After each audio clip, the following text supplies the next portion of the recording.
जी, अस्सलाम वालेकुम। उम्मीद है कि आप तमाम दोस्त खैरियत से होंगे और आज का दिन भी ट्रेडिंग के हवाले से अच्छा गुज़रा होगा। मार्केट माशाल्लाह से जी 4400 पॉइंट्स के साथ आज प्लस रही। देखिए मार्केट जो है वो 4000 पॉइंट्स नीचे जाए या 4000 पॉइंट्स जो है वो प्लस में हो, हमारा जो इंट्रो है वो सेम ही रहता है। और हमारी कोशिश भी यही होती है कि मार्केट के गिरने पर ज़्यादा अफ़सुर्दा ना हुआ जाए और मार्केट के बाउंस बैक पर बहुत ज़्यादा खुशी नहीं मनानी चाहिए, क्योंकि दोनों सूरतों में आप अच्छा फ़ैसला नहीं कर पाते।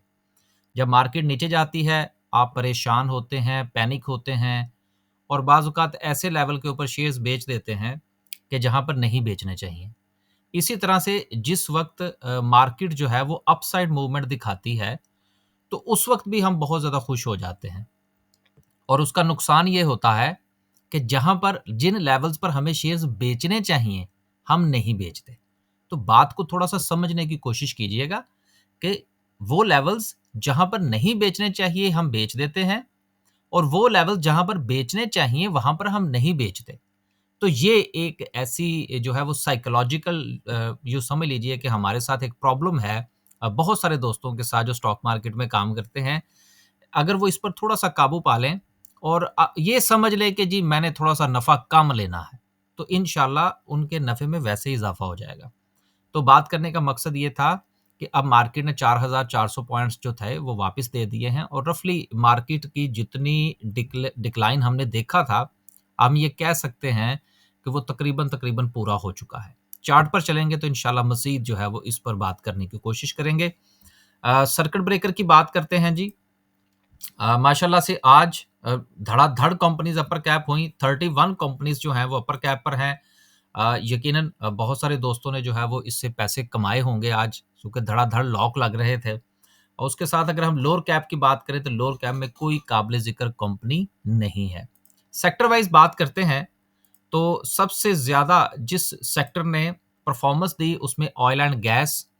ऑयल एंड गैस की अगर हम बात करें, तो कंपनीज़ में देखें तो ओजीडीसी जो है वो हमें लीड करता हुआ नज़र आया। अब आप मेरी उस बात की तरफ वापस आइए कि जो मैंने गुज़ारिश की थी कि इस बहुत सारे ब्लॉक्स जो हैं और आप ये देख लीजिएगा कि अभी जो न्यूज़ में चीज़ें चल रही हैं, वो ओजीडीसी के हवाले से बहुत ज़्यादा आ चुकी हैं। अभी दीगर कंपनीज़ की आनी हैं।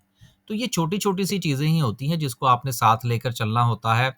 अब आज जो था वो हमने ओजीडीसी जो था वो दोबारा बाय कर लिया। आपको याद होगा लास्ट टाइम हमने ओजीडीसी और माड़ी को बाय किया था, तो उसके बाद फिर हमने उनसे कहा था बाय-बाय, अब हम सिर्फ़ प्रॉफ़िट टेकिंग करेंगे। अब आज जो है वो हमने इसको दोबारा फिर ₹216.50 पर बाय किया है। क्लोजिंग देख लें आप इसकी किधर है। अब हम इसको फिर बेचेंगे।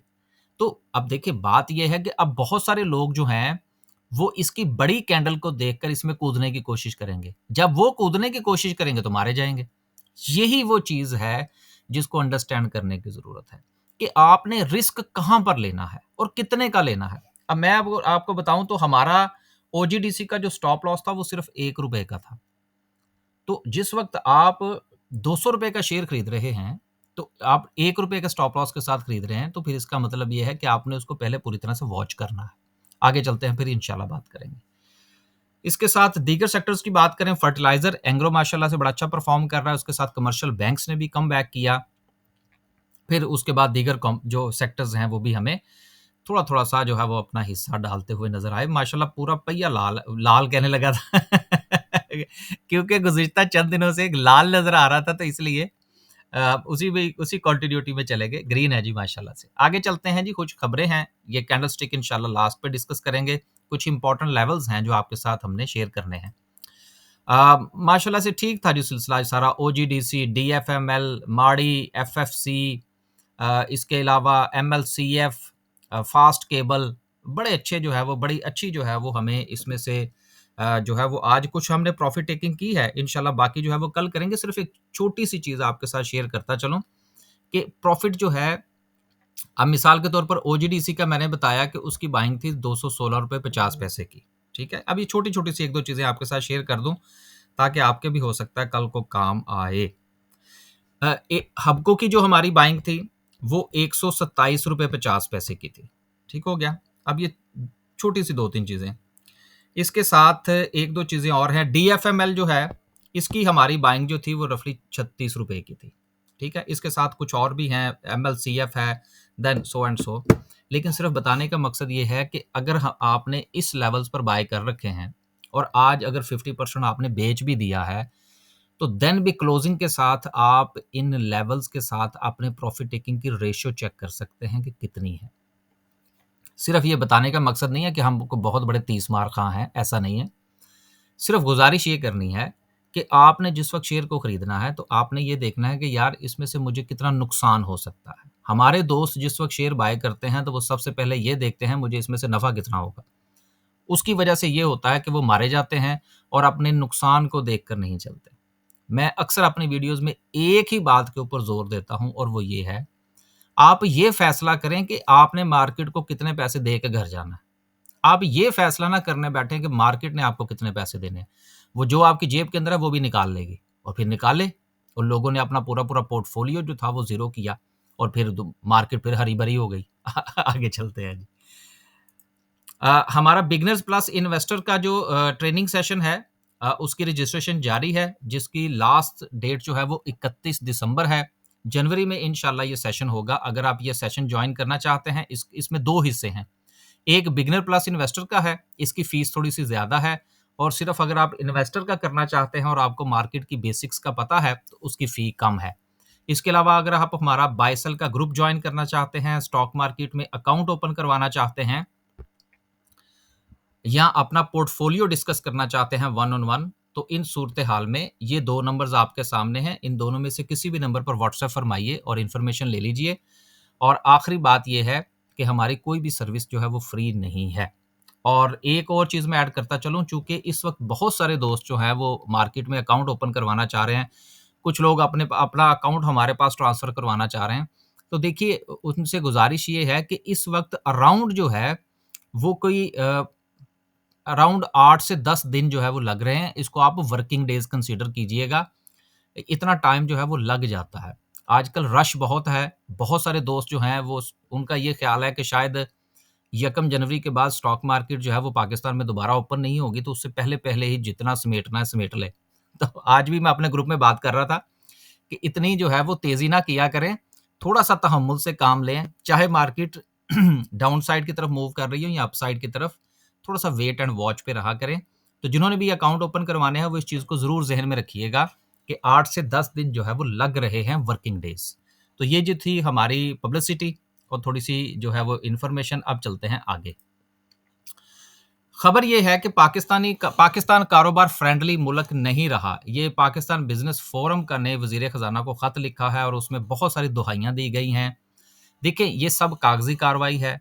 इसके ऊपर आपने खब इतना नज़र नहीं दौड़ानी। नज़र इसलिए नहीं दौड़ानी कि पाकिस्तान फ्रेंडली इसलिए नहीं है कि मामला जो था वो डिफ़ॉल्ट की तरफ चला गया था। अब डिफ़ॉल्ट वाले मामला से में हम निकल चुके हैं। फ्रेंडली इसलिए नहीं था कि हमारी इन्फ्लेशन बहुत ज़्यादा थी। इन्फ्लेशन जो है वो सिंगल डिजिट में आ चुकी है। इसके अलावा फ्रेंडली इसलिए नहीं था कि हमारा इंटरेस्ट रेट जो था वो 20 से ऊपर चला गया था। अब इंटरेस्ट रेट जो है वो भी 13 पे आ गया। तो अब आहिस्ता-आहिस्ता मामला ठीक हो जाएँगे। अब ये बेसिकली सिर्फ़ और सिर्फ़ उनको ये इस किस्म की ख़त लिखना ये सिर्फ़ ये था कि जब आप टैक्स लगाएँ तो किसी और तरफ देखें, हमारी तरफ ना देखें, हमारे तो हालात पहले ही ख़राब हैं। तो इसलिए इसको बिल्कुल इतना सीरियस लेने की ज़रूरत नहीं है। अगली खबर जो है वो टीआरजी के हवाले से है, जिसमें ग्रीन ट्री ने कहा है जी कि हम 35% स्टेक जो है वो एक्वायर करने जा रहे हैं, जिसकी वजह से आज ये खुला ही अपर कैप के ऊपर विद इन फ्यू जो है वो मिनट्स जो है इसको अपर कैप लग गया। अब जिनके पास है वो थोड़ा सा हौसला कीजिएगा, थोड़े से पैसे इसमें से कमा लीजिएगा। कभी कभी खुद भी कमा लिया करें, दूसरों के लिए ना सारा कुछ छोड़ दिया करें। अब ये जब ऊपर जाए तो कोशिश ये करें, माफ़ कीजिएगा, कि साथ-साथ थोड़ी-थोड़ी सी प्रॉफ़िट टेकिंग करते जाएँ। कभी 10% बेच दिया, कभी 5% बेच दिया, ताकि आपका जो प्रॉफ़िट है वो मटेरियलाइज़ हो जाए। वो जो आपके ब्रोकर की ऐप में जो प्रॉफ़िट नज़र आ रहा होता है ना, वो प्रॉफ़िट नहीं होता। प्रॉफ़िट वो होता है जो कैश की सूरत में आपको नज़र आए। शेयर के साथ जो परसेंटेज ऑफ प्रॉफ़िट होती है वो आपकी नहीं होती, वो मार्केट की होती है। वो किसी भी वक़्त वापस ले लेगी। तो साथ-साथ प्रॉफ़िट टेकिंग करते जाएँ थोड़ी-थोड़ी सी। अगली खबर जो है वो क्रिस्टन स्टील के हवाले से है। इन्होंने भी 1.5 बिलियन स्टील पाइप का जो कॉन्ट्रैक्ट है वो सिक्योर किया है। जिसकी वजह से आज इसमें एक बहुत अच्छा जो बूम है वो देखने को मिला। अब ये भी जिनके पास है वो भी थोड़ा-सा इंतज़ार करें। अगली खबर जो कि आखिरी खबर है वो ये है कि कंपटीशन कमीशन ऑफ पाकिस्तान ने 2 कंपनीज़ को, जिसमें से एक कंपनी तो बहुत बड़ी है जो कि यूनिलीवर पाकिस्तान है और दूसरा एंग्रो फूड है। अब देखिए ये दोनों कंपनीज़ ऐसी हैं जिनका फूड का बिज़नेस है।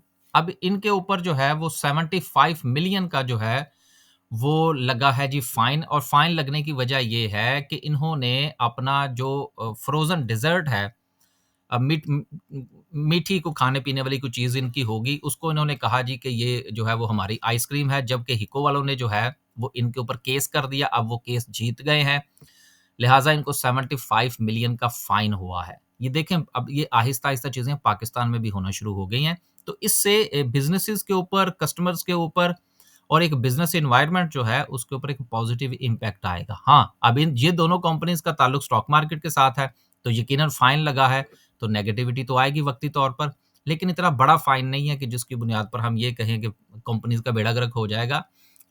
शायद जो बड़ी कंपनी है जिसमें यूनिलीवर है उसको इतना ख़ास फ़र्क ना पड़े।